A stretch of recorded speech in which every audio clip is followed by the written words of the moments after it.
Obviously, if you get relegated, you've had a poor season, and losing 20 games doesn't help either. I think the biggest mistake West Brom made was not buying enough players in the summer.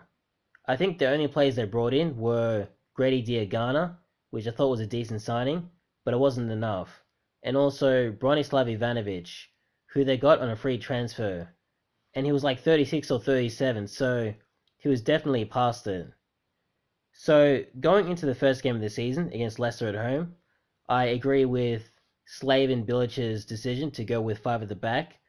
I thought that was a smart decision, but obviously it didn't work out. And then in the game against Everton, the next week, they did something similar, and it looked like they had a good shape. They scored early and looked very dangerous on the break. But I think the problem with that game is that as soon as West Brom conceded a goal, they fell apart.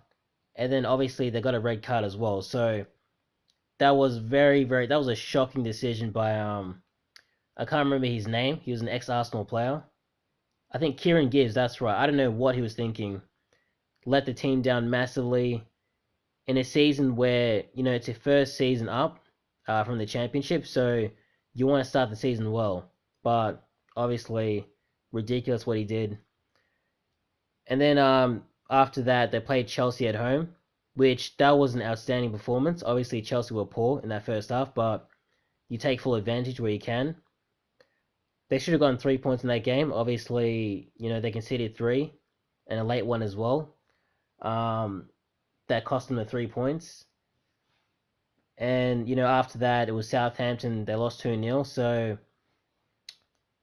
I don't think that, I look at Slaven Bilic and I see what he was trying to do at the start of the season.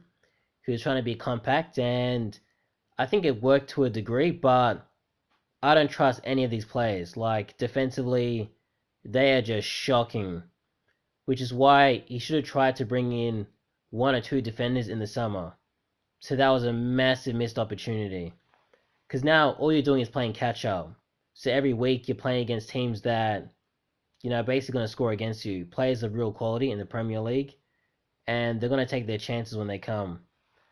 So you've got to make sure that you're solid defensively somewhat so that you can actually defend these kinds of shots that are coming against you. So after that, obviously missed opportunities against Burnley and Brighton.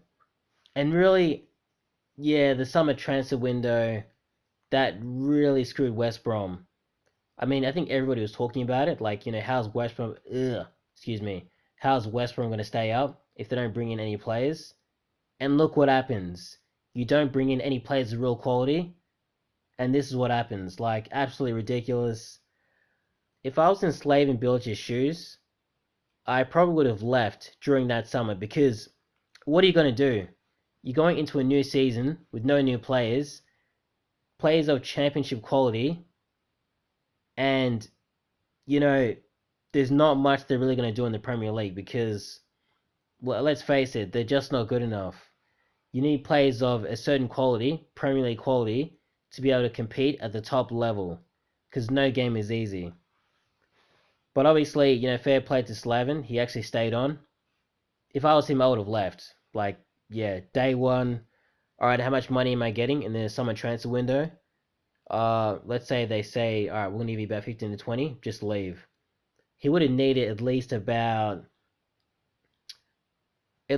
million. Let's be honest, because of the English tax as well. Like you need a lot of money to be able to compete in the Premier League. So anyway, that didn't happen. And yeah, just moving on. You know, it's really been a wasted season. I think West Brom could have stayed up. I know the squad isn't that great, but they could have found a way. I think sacking Slaven was harsh, but I think it needed to happen because, results were shocking. Bringing Sam Allardyce was a smart choice, but I don't think he had enough time to be able to turn things around. Or maybe he did, I don't know. Like, I just think it was a tough job. And if you look at the heaviest defeats, I mean, you got Leicester at home, 3-0. Everton away, 5-2. West Brom, oh yeah, Crystal Palace at home, 1-5. Aston Villa at home, 0-3. Leeds United 5-0, Arsenal 4-0, Man City 5-0, and Leicester again 3-0. Did I say? Did I say 0-3? Anyway, whatever.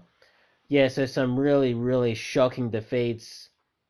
I mean, these are games wasted. Like, if the team would have played like half decent, they would have gotten maybe something out of these games. But just 8 games wasted. And then you have morale as well. So when you get destroyed in a game, your morale goes down. So that in the next game, you're kind of nervous. You're kind of thinking, oh no, like, are we going to get, smashed again? All sorts of things going on. And it didn't help with them changing formations as well. Like, I think they changed formations like 4 to 5 times during the opening 10 game weeks. So the team wasn't settled at all. So even if you lose a game like 3-0, just stick with the same formation because the players need to get used to playing a certain system so that they can get better. But if you keep changing things every week, then obviously they're not going to get better. And with these squad of players, I think it would have helped with them, having some morale, some positivity, going from game to game, and that obviously doesn't help with getting, you know, beaten 3-0 every week. But I think you needed to keep things the same so that the players can, get better.